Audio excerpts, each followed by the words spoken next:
So recently, I've been looking for another weeb-like game to replace my addiction to Genshin Impact, and Monster Hunter Rise with its new Sunbreak expansion seemed to be a great candidate.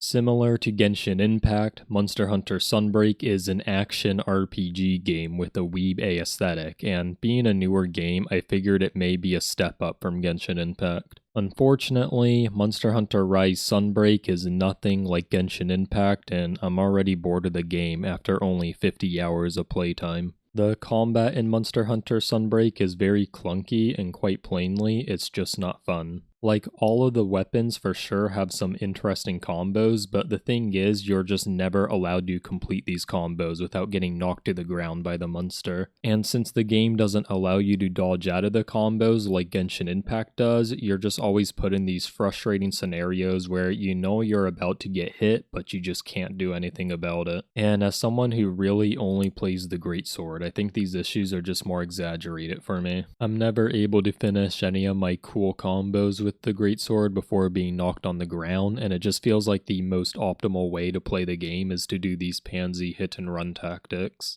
Like, honestly, I don't think I've ever completed the full 3 swing surge slash combo on a monster provided they weren't already knocked out. And though I found some decent success with a more hit and run playstyle, it's just not a fun way to play at all. It's just very annoying to have to watch the overly long animation for putting away and then bringing back out your weapon over and over and over again. This boring, slow-paced hit-and-run playstyle that the game encourages just pales in comparison to the more fast-paced, combo-oriented playstyle in Genshin Impact. In Genshin Impact, I just feel more rewarded for learning combos since I can actually put them in use, whereas in Monster Hunter Rise Sunbreak, I really just will use my combo if the monster's already knocked on the ground. Lastly, and more particularly to Greatsword, I was really looking forward to this new counter swing skill that Sunbreak added to the weapon.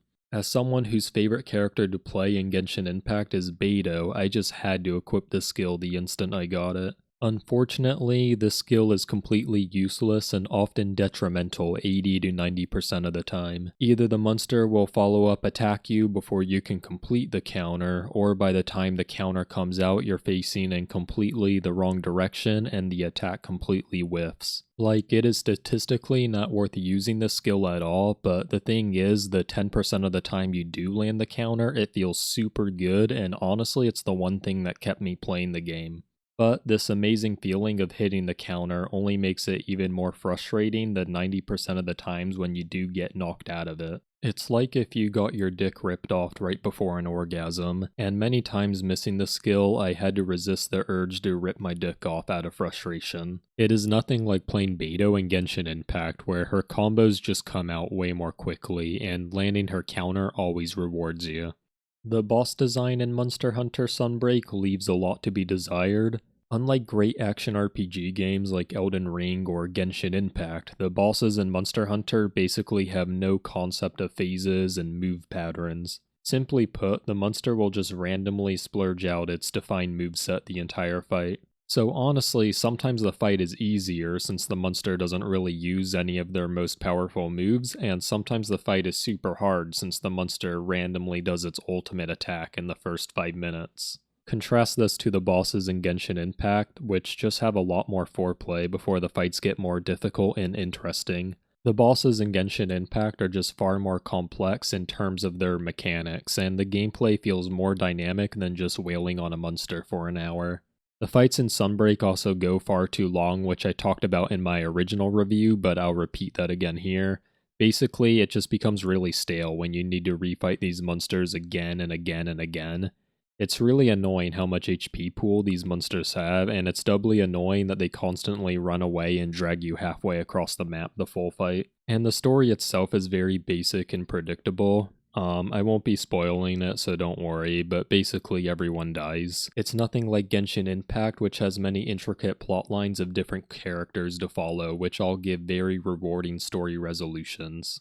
And lastly, for a weeb-like game, Sunbreak's graphics are very ugly, there's no good waifu characters, and the character creation is very awful. I spent hours upon hours trying to make a halfway decent looking hunter waifu, but I just couldn't do it. There's no height slider, no boob slider, all the hairstyles are ugly, and you can't even mix and match different colors. And as for the graphics themselves, yeah, like I said, they are nothing to write home about for 2022 standards.